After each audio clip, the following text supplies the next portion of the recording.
Panginoon Kristo ang tunay na namagitan para sa atin. Sabi nga ni Jan, advocate natin, lawyer natin, ating Panginoon Kristo. Verse 25, at siya hindi rin naman kinakailangan ihandog na madalas, o madalas pa ang kanyang sarili, na gaya ng mga dakilang saserdote na pumasok sa dakong banal taon-taon na may dalang dugo na hindi kanyang sarili. Nakita niyo, pumapasok sila rito, may dala nga silang dugo, pero hindi naman kanyang sarili. Dugo ng mga animal. Pero nang pumasok ang ating Panginoon Kristo sa kalangitan, ano dala niya? Yung kanyang sariling dugo para sa pagpapatawad ng lahat ng mga. Sa ibang paraan ay kinakailangan siya batang madalas mula nang itatag ang sanlibutan. Darapat ngayon ay minsan siya'y nakakayag sa katapusan ng panahon. Kailan yung pagdating? Yan yung sinasabi ko, kailan yung pagdating? Ngayon, katapusan ng panahon upang alisin ang kasalanan sa pamamagitan ng paghandog ng kanyang sarili. So yung mga nag-iintay ng second coming ng ating Panginoon Kristo, lipas na kayo sa panahon, dumating na. Sinulusyonan na ng ating Panginoon Kristo yung kapatawaran ng ating mga kasalanan sa una niyang pagdating. Okay? At kung paano itinakda sa mga tao ang mamatay na minsan, tandaan po ninyo, lahat tayo mamatay, itinakda na sa atin yan. Pero tandaan nyo, sa inyong kamatayan, dapat mapaghandaan sapagkat pagkatapos tayo mamatay at muling buhayin tayo muli, haharapin natin ang paghukom.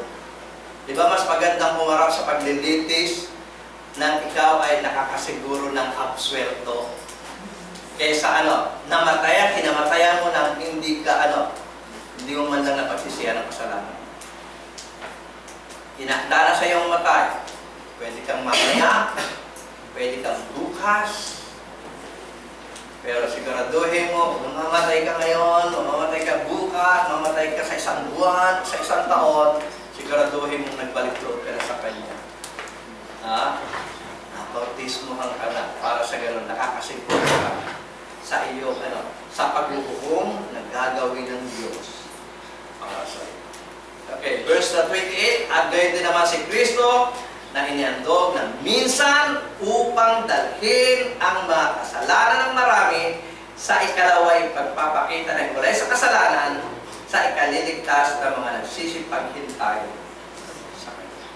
Ito yung simbolo nyo, kaya nga tayo, pag binabautismo tayo, paglabas natin, pinatawad na tayo sa ating mga kasalanan. Ganoon na natin para sa Kristo.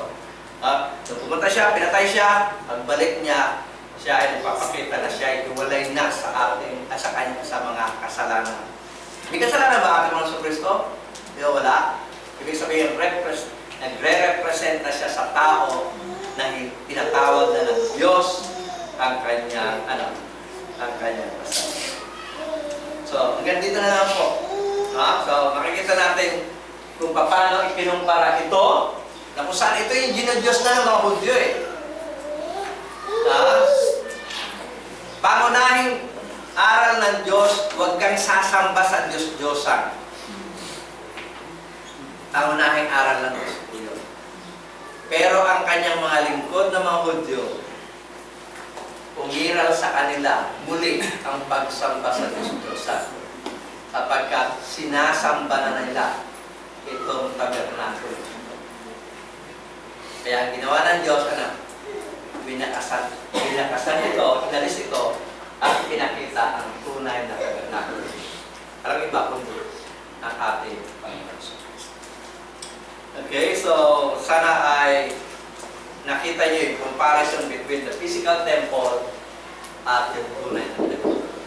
At dito sa bagong pakikipagtipag, hindi na mahalaga yung physical temple. Ang mahalaga, narito tayo sa tunay na tabernakulo. At walang iba kundi ating Panginoon Kristo at mismo tayo. We are the temple of God.